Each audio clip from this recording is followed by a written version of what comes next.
Wanadhani ya bongo lala. Tumejamu sijifanye uja notice. Wanadhani ya bongo lala. Tumejamu sijifanye uja notice. Wambie punde imechoka sana. Tumejamu sijifanye uja notice. Wambie punde imechoka sana. Tumejamu sijifanye uja notice. Get ready, get ready, get ready, get ready, get ready, get ready, get ready. Guys, let's analyze the Kenya Kwanza administration. When this administration came to power, through a cabinet sitting, legalized GMOs. No public participation. If there's any government that has flouted the constitution, is this administration. Should I go on? This same administration sold our international airport to Adani. You know what happened after that? You know the whole process. It is this administration that came in and scrapped Linda Mama. There was a health program for maternity women that worked so well in the rural area. And they removed that for no apparent reason. Who asked them to do that? It is this administration that introduced a higher funding model that has segregated students in clusters, and now students from poor families barely can make it to the university. Even the Harambes we do in Shags cannot raise the kind of money this new funding model requires for students to come to report to university. Should I go on? This administration has introduced so many punitive agriculture bills in parliament. I have been fighting the agriculture bills. None of them has been withdrawn. You know about the dengue bill. You know about the livestock bill. You know about the horticulture bill. All under the watch of this administration, criminalizing agriculture. Should I go on? This administration has done everything against the people. Should I talk about SHA?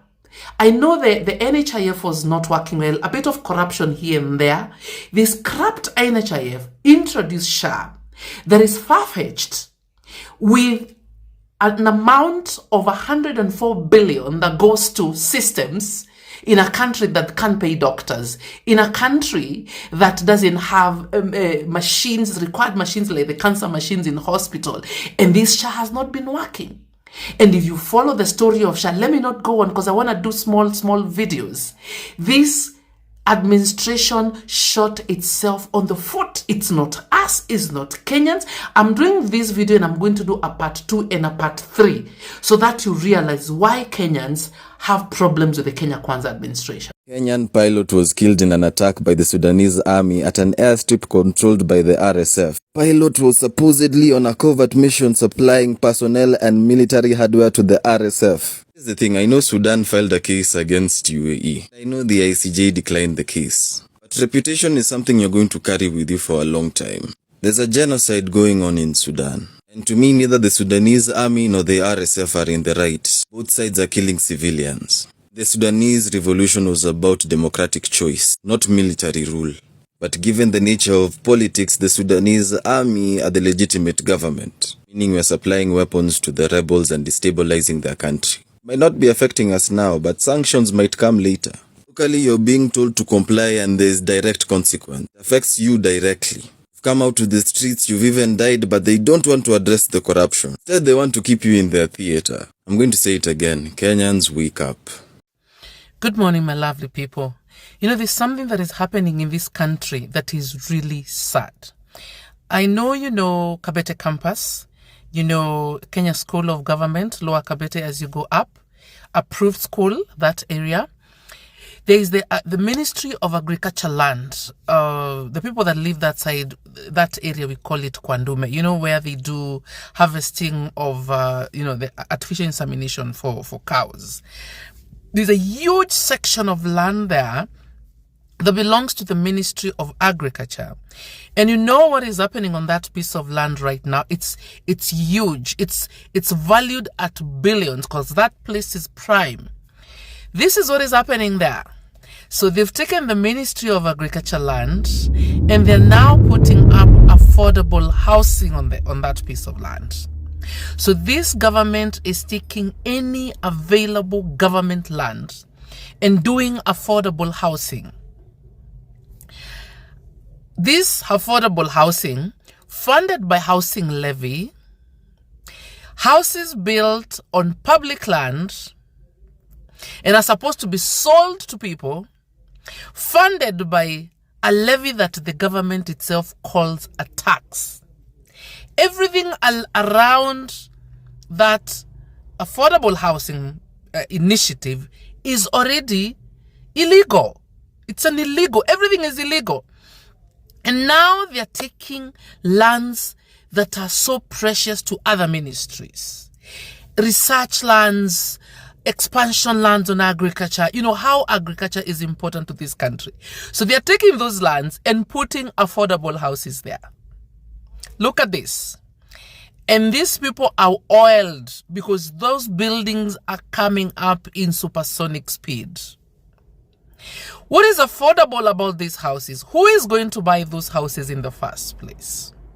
Were they really meant for the poor or the middle class? Of course, rumor is the supply chain of the affordable housing are people in government. The metal, you know, those steels for construction have to be supplied, linked to the government. Cement has to be supplied, linked to the government. Tiles have to be supplied, linked to the government, and everything around it. What happened with government officials trading with government? Isn't that even illegal? How are these government officials trading with government? What does our constitution say about that? You know, I looked at those projects and I was sad. These are research lands. You know, these are Ministry of Agriculture. So the Ministry of what? The Ministry of Housing Department, State, whatever, has already invaded the Ministry of Agriculture and taken their land. And it's happening all over the country. This government, wow, I think God just as a way of punishing Kenyans with this administration. It is sad what's happening in this country. Good evening, Kenyans. You see this comment here? Oh, by the way, I am Meru. I'm not Kikuyu. But I've actually never voted anyone in my community all my voting life. I've actually voted Raila. I think 3 times I've been able to vote. But you see these comments is a well-orchestrated plan to divide this country on tribal lines. If you read the comments on my post, 90% of the comments on my post are actually by paid bloggers, either insulting me or maligning or sort of linking me to a tribal angle. That is actually a script. That's a plan. That is an agenda that has been scripted to divide this country on tribal lines between now and 2027. When we are divided, the politicians benefit more. And I'm calling upon all influencers on every social media. You have to come forth and save this country from the schemes of these evil politicians. When we are divided, they benefit more. So they will make, say, for example, the Kikuyu to feel guilty. They will make another tribe feel a bit inferior, you know. They just want to play around tribe. Then people cage into their tribal cocoons. When people cage, they become sort of protective of their territory. What does that do? Dividing the country on tribal lines. And this is a plan. This is an agenda funded, paid for. You have to look keenly to see exactly what is happening. I'm calling upon all Kenyans to realize what the political class is doing. Come forth, fight tribalism, and be a country. We are Kenyans first before we are any other tribe. Because together, we are stronger. Do not allow yourself to be divided on the lines of tribe. Wacha niseme initoke. Sema ikutoke. Wajua kitu ambacho nimekifikiria sana nimekifikiria sana. Na nasema kwa upole, okay, na kwa heshima. Ndio. Kwa upole na kwa heshima nyingi sana. Maybe we need to reach a compromise. Maybe we need to sit down and agree. Compromising situation. Kwa sababu nyumbani siku hizi nikiingia, ndio, mara mingi unakuta kwamba watoto pale nyumbani wana homework. Ndio. Wanafanya homework na wana projects ambazo wanazifanya pale nyumbani. Exactly. Sasa mama wa watoto ama mimi mwenyewe tuko karibu kila siku katika shughuli ya shule. Ndio. Tupo katika shughuli ya shule kila siku, mwashume tuko katika shughuli ya shule. Every day. Kuna video moja ningekuonesha tu hapo, nilikuwa nachukua tu, nimeingia nyumbani. Nafikiri ni kama Saturday ama Sunday. Vile nyumbani kumetapakaa, yani shughuli ya shule inafanyika. Jana mpaka saa 4 sijalala. Au jalala Paka kweli, paka yani shughuli ya shule sijalala mpaka saa 4. Mwashume, nauliza kwa upole. Kwani wakati wetu kulikuwaje? wakati wetu. Because mzazi alikuwa jukumu lake ni kutuelekeza sisi watoto wake katika masuala labda ya Kikristo, ndio, katika masuala labda ya discipline, katika masuala labda mtoto wangu, kijana wangu nataka akue namna gani. Kama nataka akue mkulima, naenda naye shambani.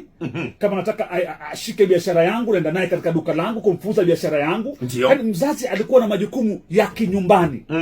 Lakini nahisi kana kwamba siku hizi mzazi amewekelewa sana majukumu ya kishule. Ndio, ya kishule.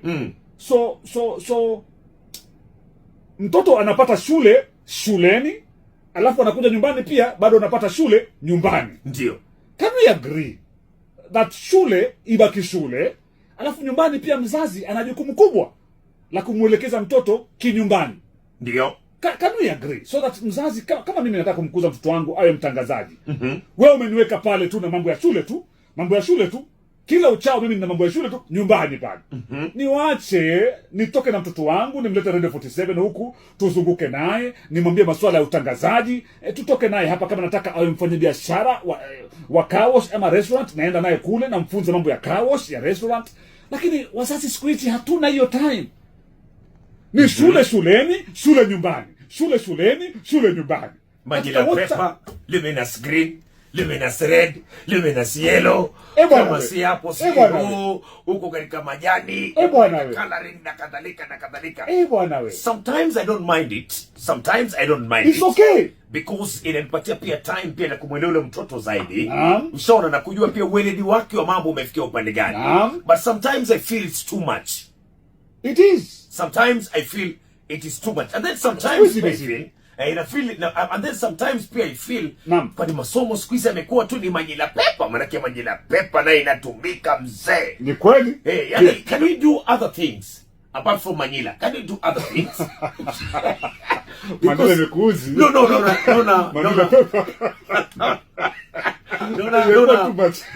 nikijaribu kucompare our times. Yes. Ushaona? Yes. Our times vilikuwa ni beanbags, you know, making of beanbags. Yes. Kidogo Manila paper pale vile. You know, you can make a chair. Dio. You know, kidogo you can make something using a box. Yani, kulikuwa na mchanganyiko wa vitu maalum. Na by the way, how are we helping our kids ikiwa hiyo mpira ya kutengenezwa na makaratasi kwa mfano?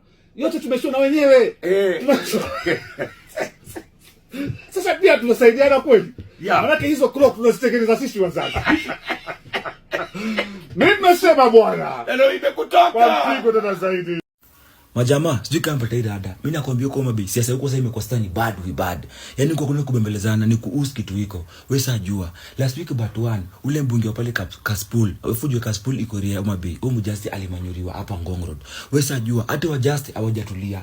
Wajasti hiyo area, wewe sawa umeamoniaje iko ni bad. Matanga wamesema hiyo area aishi. Wewe sajua kuna man fulani anajulikana kama Joseph. Sasa huyo Joseph ni deputy governor hiyo area wapi? Area Mabe. Sasa huyo Joseph jana yeye hakukuwa maeria, alikuwa ameenda shughuli zake 1 2 3. So ile kama shughuli zake 1 2 3, kadere na security wakachukua dinga yake wakamoniaje, wapeleke dinga wapi? Maeria, ikakuwa ina noma. So kadere na security wakiwa kwa mrenga tu na cruise pole wakaenda wapi? Maeria, wakiwa kwa barabara wampiga tu choche hivi ya kwanza ndio wapiga choche ya pili ndio waingiza kwa mwesh. Wewe sajua Lembes wajasti walitokelezea. Vinyo just walitokelezea walifanyaje? Walitupa miti mbele ya mrenga. Alafu kidogo wakazunguka mrenga. Wewe sajua mjasti mmoja kwa hiyo mbogi. Wewe jua akatoa shang. Akaanza kushoot nini? Akaanza kushoot ile dinga deputy governor. Luckily security alikuwa hapo ndani. Ule mjasti aliona hapa ni bulanda. Ule security alitoa pia mokwa. Yeye pia akafanya nini? Pia akashoot back. Wale wajasti wakaona hapa ni kama mambo yafanya nini? Hapa ni kama mambo imeusi. Wale wajasti wakamoniaje? Wakaamua kula patch. Mimi nakwambia hivyo sasa ndio deputy ndio security deputy governor na kadere na murenga waliponea wakaingia maeria. Mimi nakwambia mambo imekuwa ni bado area. Yaani kwa sababu wameamua matanga iishi. Matanga yao wabunge na deputy governor wameamua iko tu itakuwa juni bulanda. Mimi nakwambia sasa tulikuwa na matanga mengine wajasti. Kwani uko mabase sasa yao ni noma aje? Ni kama ya Mexico. Pablo Escobar. Mimi nakwambia ni bulanda wa mabe. What Wakili is saying, that is the way. You agree to it? I agree. You've taken your time to... Yes, I've read it. Actually, we have done this mathematics here. You're convinced? Yes, because in is a specific period of time. Okay. In So in the 5th year, it says here, section 136(2)(a), being the second Tuesday in August in every 5th year. In every 5th. It's not at the end of, you finish 5 years and then you now do an election. It says in the second Tuesday. So the 5th year is between, we were doing our calculations here, 9th of August 2026 to 8th of August 2026. And you want to say that the last day of the 5th year cannot be in? No, but it's specific. The first, second Tuesday of August. All right. So this one falls on 2026. That's correct. You see, because the 5th year runs, it's not the January, it's not a calendar year, January to December. It is, it cuts across August 26th to August 27th. So within there, that is the 5th year. So within, and if we understand the meaning of the term in, it is in that time of between that August to the other August of 2027 is when the election must take place. We're not coming to the streets because there's anyone who wants your job, really. We're coming to the streets because it's scary that you are in office. It is. You told Uhuru, usiue watoto wangu. And then you've sent your cops to watoto wa wengine. The God you serve will visit you. That's true. Very well. You told people, hii government ni ya mwananchi. Mwananchi has the chance to fire and to hire. And then here you are, killing mwananchi, threatening mwananchi, abducting children. You know, you're fighting with kids. Presidents have fought big things by the way. But you're fighting with children. You're fighting with the children of the nation. Yeah. These things should call you to reflect and talk to your advisors like a man. So you see, say it with your chest. Guys, can we find a solution? Someone is saying that Raila should not be touched. This is the first person that should go home. Raila worked with Moi, he worked with Kibaki, he worked with Uhuru Muigai Kenyatta. As per now, he's the pocket of William Samoei Ruto. He's the same person who suspended Ruto in 2008 when Ruto was in the Ministry of Agriculture and he sold 7 billion. Raila suspended him. He didn't return those money, as per now they're working together. Kenya cannot even be redeemed by Raila Amolo Odinga. Kenya cannot be redeemed by William Samoei Ruto because he has messed. Kenya cannot be redeemed with the Rigathi Gachagua and the likes. We as Genesis, we have 16 million votes and we are not afraid. I want to tell you for free, we are coming one-on-one to meet these people. Bro, coming 2027, this guy used churches in 2022. He gave pastors something small. He gave them some sweets. Pastors gave in and campaigned for him in churches. He came to Mama Mboga. He knew Mama Mboga is having votes because he's having customers. Can lure for them some small fish, some omena. By 2027, Gen Z have a candidate which is going to meet William Samoei Ruto. But these cocoons, they are gathering together. Nothing. As we believe that those who aspire for leadership should be discussing how to liberate this country economically. How do you change the lives of our people? Because of what need is it if I'm going to discuss with someone about forming a coalition? And yet, they were part of the odious debt that is strangling this nation. Will they agree to us declaring this debt odious and saying we are not going to pay any debt that was taken illegally, that didn't fund any single project in Kenya? Will they agree to such a conversation? They will not. So let them do their thing. We will market ourselves to the people of Kenya. Our house is self-contained. We have our president candidate, Jimmy Wanjigi, and I'm here, running mate, Willis Otieno. So what are we negotiating with them? So for you, you don't even have to think about who is the flag bearer, who is the... Our house is self-contained. It's settled, it's self-contained. We are talking to the people, and we are doing enough that the people will see in the fullness of time. We don't have to react to what other people are doing. Let them also do their game. We are also doing our own game. Safina Party is purely about economic liberation of the nation. Let every campaign define what they represent. Because as we believe, the space that we occupy, it's about the economic emancipation of our people. It's not about positions for individuals. You saw ODM and some of them shouting loud that now they want to be given positions in William Ruto administration. That is their right. They can go and get those positions. Because then they believe that leadership is about positions for individuals. We are not in that space. And we cannot caucus with anybody who is discussing leadership of this nation on the basis of positions to individuals. We have a running president and his running mate. We have an agenda. Our agenda is about economic liberation of the people of Kenya. And we invite Kenyans to get into this economic discussion space. Because of what value is it that if Mbadi is on the table, all laws are full. If Oparanya is on the table, all lawyers are full. That's the politics that they know. That William Ruto eats for all Kalenjins. That is what the traditional politicians know. As we are not in that space, as we believe everybody should be rich, the government should come up with policies that enables the individual, wherever he is, to be able to get economic emancipation. But when Mbadi is sitting there and they are taking illegal loans in the name of the people of Kenya, how does that enrich the poor Luo man in Sindo Beach, in Homa Bay? What it means is that now Mbadi must also come up, after taking that loan, he will come up with a new finance bill that increases the taxes, charges, and levies. For that poor man in Sindo, that man who is crying about economic pain, they are going to ask him to pay more in taxes. But Mbadi said that is not the case this time. Write it down. The finance bill is coming soon. They are going to increase taxes, charges, and levies. It is coming. Write it down. That I swear. They are going to increase your taxes, charges, and levies, whether you like it or not. But he can say all he wants to say. But your taxes are going up.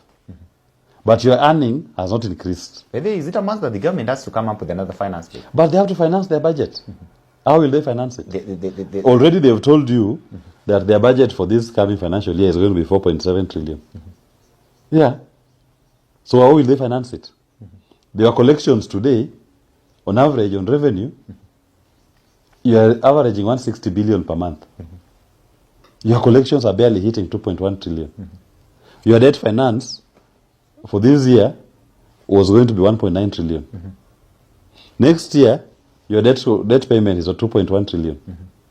You have a budget of 4.7 trillion. So tell me, how will you finance it without raising taxes? Because it's financed from people's money. So they have to come back to you and ask you to collect, to pay. Yeah. Range Rover, $430,000. $180,000. Lexus LX 600, $300,000. $150,000. LC 300, $200,000. $100,000. Toyota Fortuner, $80,000. $35,000. Prado 250, $130,000. $65,000. I am the president of Kenya, but the president doesn't hold up. Finish him.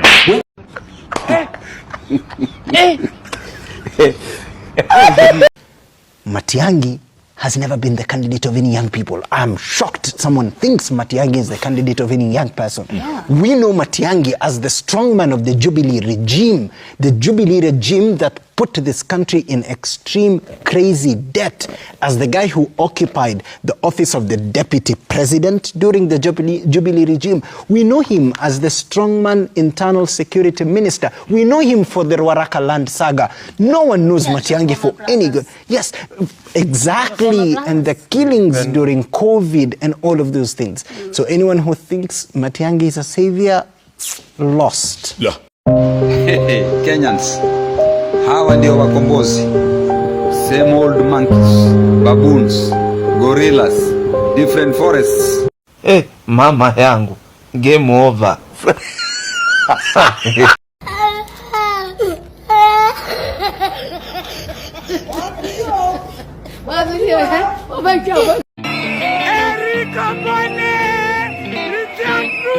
Barua toka Jaramogi na Kenyatta wanauliza kama Kenya na vitu zina happen in country ikifika 2027 na uko 18 plus tukupate bila kura. Ai, utatuambia unaishi wapi? Utatuambia unataka nani apeleke Ruto nyumbani? So guys, kitu must go hajui, sasa tumechangamka. Tunangoja finance bill. Tutokea 1 year anniversary. 1 year. Anza kutafuta bendera na firimbi kwenye ulieka. Tafungua store. Because, get ready. Tumechangamka. Tushapiga pre-game. Kiongozi wa Kenya Kwanza ni nani? Ni Ruto. Kwa hivyo shetani katika hii Kenya ni nani? Ni Ruto. Na ueleze mpaka mjilani yako, ueleze mtoto wako, ueleze mjukuu wako aelewe kwamba shetani wa Kenya ni nani? Ni Ruto. Kwa hivyo kila siku asubuhi ukiamka unasema ashindwe. Huyu Ruto mumwambie tumechoka naye. Kama inatakana tubadilishe katiba ni kupunguza miaka ya Ruto, sio kuongeza atifike 7. We cannot wait to get an opportunity kutuma huu mtu nyumbani kwa sababu kazi imemshinda. Ruto tunataka kwanza kupunguza tamu yake. Kama ingewezekana hii mwaka ingeisha kama huyu mtu amekaa kwa hiyo kiti. Aende nyumbani, kazi imemshinda. You like me, why them a fight me? You like me, chewing a bomb, bite it. TJ, bomb them, never stop. We don't trust them, even if we bust them. We don't trust them, stay fine, not touch them. We don't trust them, hope their man not sub them. Informer me say you must them.